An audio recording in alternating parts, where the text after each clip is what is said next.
state and local communities. We'll never be able to replace the lives of those lost from Mother Nature's destruction, but Hoosiers will come together to rebuild one day at a time. It's the Hoosier way, and thank goodness it's still the American way. Mr. President, I yield the floor.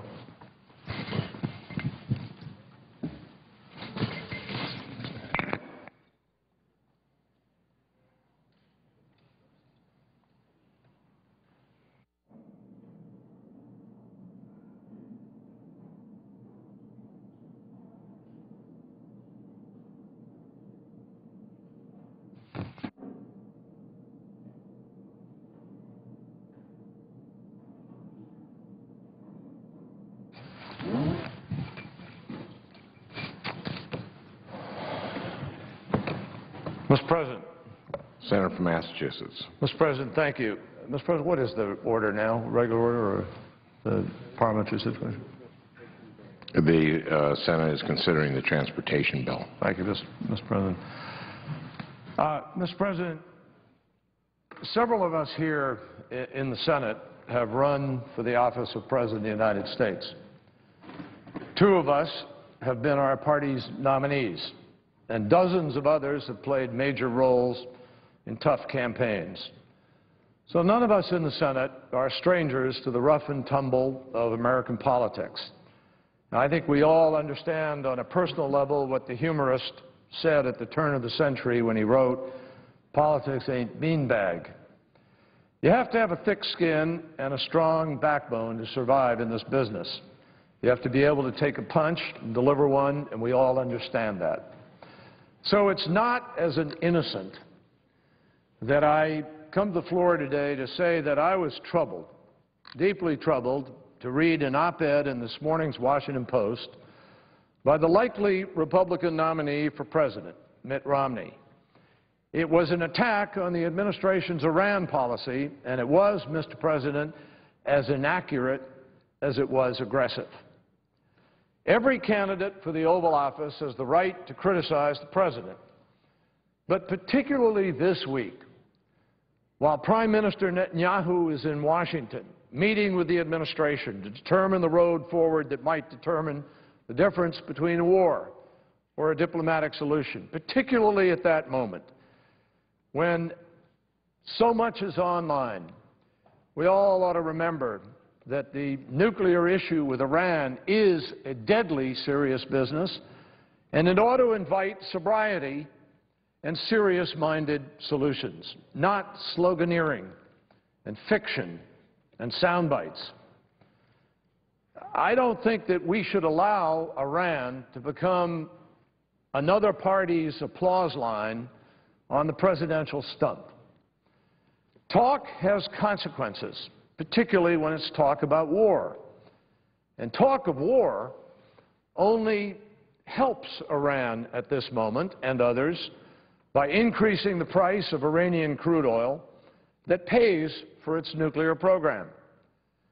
To create false differences with the president just to score political points does nothing to move Iran off a dangerous nuclear course. Worst of all, Governor Romney's op-ed does not even do readers the courtesy of describing how a President Romney would, in fact, do anything different from what President Obama and this administration has already done. So if we're going to disagree, Mr. President, let's at least disagree responsibly and honestly. So examine the op-ed that I'm talking about. From the very opening paragraphs, Mr. Romney garbles history. Going back to the Iranian Revolution, he calls President Carter feckless, saying he did nothing for over a year while Iranian revolutionaries held Americans captive. In fact, it was months of President Carter's negotiations leading up to an all-night session of negotiation the very night before the inauguration of President Reagan on January 20th that actually freed the hostages.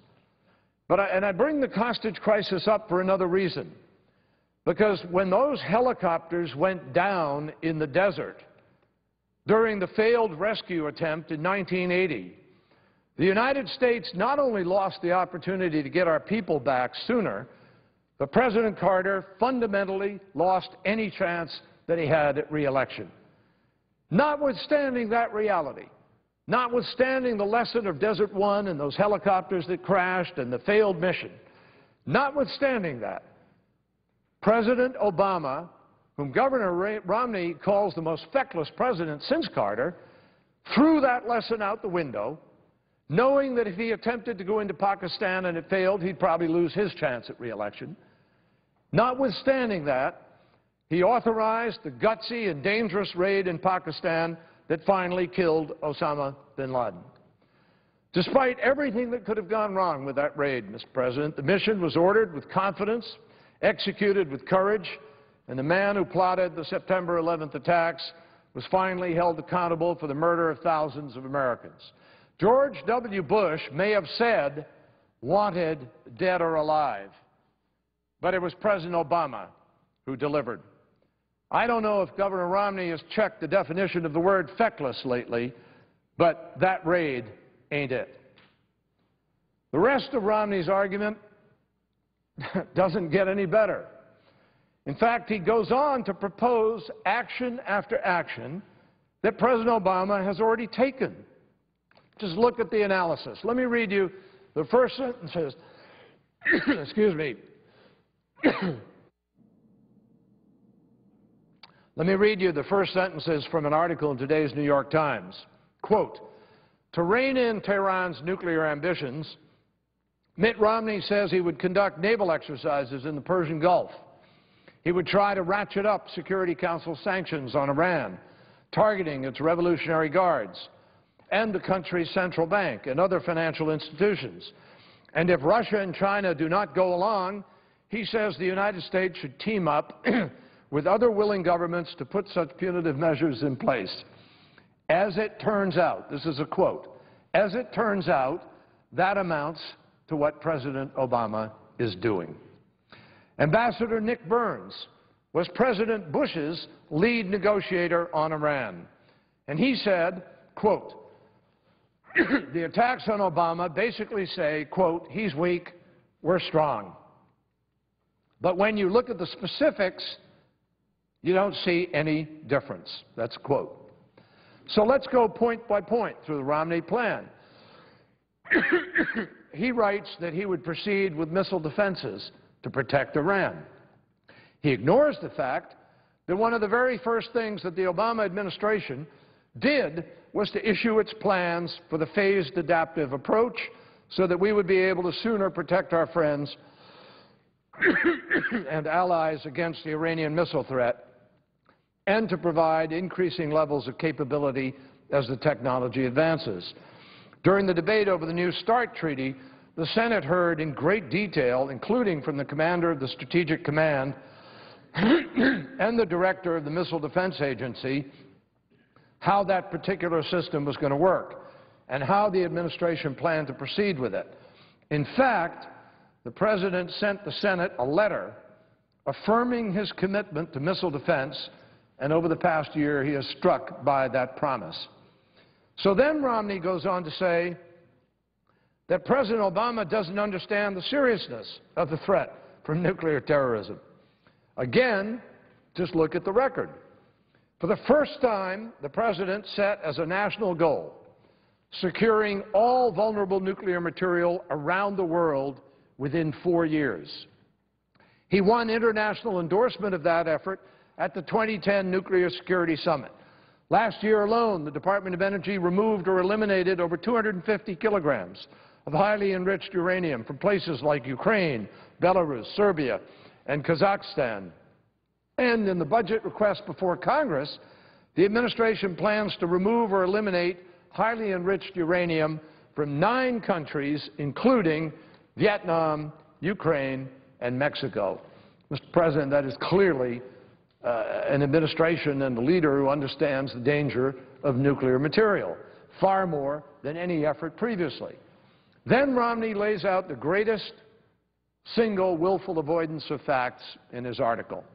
He calls for ever tightening sanctions on Iran. Mr. President, I don't know what he thinks has been going on around here for the last few years, but when President Obama took office, Iran was in the ascendancy. As the Vice President used to say when he chaired the Senate Foreign Relations Committee, freedom wasn't on the march, Iran was on the march. Its reach through proxies like Hezbollah threatened the United States, its allies in the region, and particularly, obviously, Israel. The international community was divided. Diplomacy, both multilateral and bilateral, was stalled. But in June of 2010, with a decisive push from President Obama, the United Nations put in place the most comprehensive and biting international sanctions the Iranian government has ever faced, imposing restrictions on Iran's nuclear activities, ballistic missile program, conventional military exports to Iran, Iranian banks, financial transactions, and the Islamic Revolutionary Guard Corps. What's more, in coordination with allies such as the European Union, Japan, South Korea, Australia, Canada, and others, the Obama administration put in place additional measures, ratcheting up pressure on the country's petrochemical industry, oil and gas industry, and financial sector. Recently, Europe announced the ban of oil imports from Iran, which will further pressure Iran's economy, and that has come with significant leadership effort and diplomacy by Secretary Clinton and by the administration and Secretary Geithner. That's just on the multilateral front, Mr. President. President Obama also worked closely with Congress to pass the Comprehensive Iran Sanctions, Accountability and Divestment Act, which strengthened existing U.S. sanctions. He made it harder for the Iranian government to buy refined petroleum and to modernize its oil and gas sector. And recently, we imposed tough new sanctions on the Central Bank of Iran. So you don't have to take my word for it. Let me quote Iran's President Ahmadinejad, who is the one feeling the pressure. Here's what he said last fall, quote, "Our banks cannot make international transactions anymore." Today, all of these sanctions are beginning to bite. Iran is now virtually cut off from large parts of the international financial system. Almost $60 billion in energy-related projects in Iran have been put on hold or discontinued. Iran has started to lose oil sales to key customers in Europe and Asia. All you have to do is look at the front page of today's newspapers and read the stories of Iran hastily running around and looking for additional people to buy their oil. And in fact, they've lost customers in Asia, and those losses could reach up to 40% of its daily sales, according to the International Energy Agency. Banking sanctions have prevented several of Iran's customers from paying for its petroleum products, leaving the central bank short of hard currency and driving down the unofficial foreign exchange rate by 40% in a single month. Mr. Romney needs to understand what's going on if he wants to run for president. Just yesterday, the deputy chief of the Iranian Revolutionary Guard Corps was quoted as saying, "The regime," this is a quote, "the regime is at the height of isolation." This is a Revolutionary Guard speaking. "The regime is at the height of isolation and in the midst of a technological, scientific, and economic siege. We are not in a situation of imaginary threats and sanctions. Threats and sanctions against us are effectively being pursued." Iran is also divided internally and isolated diplomatically like never before. Iran's most important ally, Syria, is facing regime collapse, which a former dictator of Israel's Mossad recently said could be a bigger strategic setback for Iran than a military strike against it. That came from the former director of Israel's Mossad. And to talk about Israel for a second, we all ought to remember that President Obama has provided record amounts of security funding to help Israel maintain its qualitative military edge. Prime Minister Netanyahu has spoken of President Obama's ironclad commitment to Israel's security. He said, quote, "Our security cooperation is unprecedented." And President Obama has backed those words with deeds. So when you add it all up, Mr. President, Mitt Romney evidently is trying to ignore, twist, and distort the administration's policy. For what purpose? For his own gain, simply to try to drive a wedge in American politics. It seems to be that the strategy of his campaign is to just say anything. Doesn't matter what it's based on, just say it. Put it out there, whether it's true or not. And I might say that I think that is exactly what the American people are tired of and fed up with, what has turned them off of all of our politics, and what threatens the quality of our democracy in this great country of ours. Mr. President, we should be crystal clear. Yes, we have to prevent Iran from acquiring a nuclear weapon. That is not a question of containment and never has been. It is a question of prevention, outright denial of this ability. And that is why President Obama again made that clear in his public comments yesterday, even as he builds pressure for a diplomatic solution. I think it is appropriate to have a president who first seeks a diplomatic solution. I am one of those here in the Senate, together with a few others of our generation who served in Vietnam, very few, and with one or two, I think, who served in World War II. Senator Inouye, Senator Lautenberg, maybe Senator Cochran. I don't recall if there are still more here. But the fact is that I think anybody who has served in a war first wants leaders who try to find if there is a way to make that war inevitable if it has to happen, and at least turns over every stone possible to find out if diplomacy can find a solution to a problem. President Obama has reiterated that all the options are on the table. Iran, in its long history, has had many amazing moments and has provided great accomplishments culturally and in other ways to its history and to all of us. This regime, many people believe, is something different, and some hope might even become something different at some point in time, though it has a long way to go to evidence that. But President Obama has emphasized in his approach, he has said, I don't bluff. I am convinced, as I think all of us are, that the President means exactly what he says, that Iran cannot have this weapon. But I think you can ask Osama bin Laden what President Obama means when he says that he means what he says. And I know we're going to have tough debates going forward. That's appropriate. And we're going to have a bruising election season. That's okay if it's on the up and up, if it's really about real differences and real issues. And we ought to have those tough fights. But, you know, that's proven to be how we decide the big issues in the United States. And we always have. But let's have an honest debate, not a contrived one, not a phony set of phony propositions that have nothing to do with the reality of a situation. The American people deserve more than that. Governor Romney can debate the man in the White House instead of inventing straw men on the op-ed pages of our newspapers. He ought to be armed with facts instead of empty rhetoric. And if we're going to succeed, as the American people want us to, in order to avoid a war in Iran, then at some point, all of us have to act like statesmen, not candidates. We need to be clear-eyed about what we have accomplished and what we have yet to do. That is precisely what Americans expect from their commander-in-chief, and that is exactly what Americans deserve, no less. I suggest the absence of a quorum. Clerk will call the roll. Mr. Cochran.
you.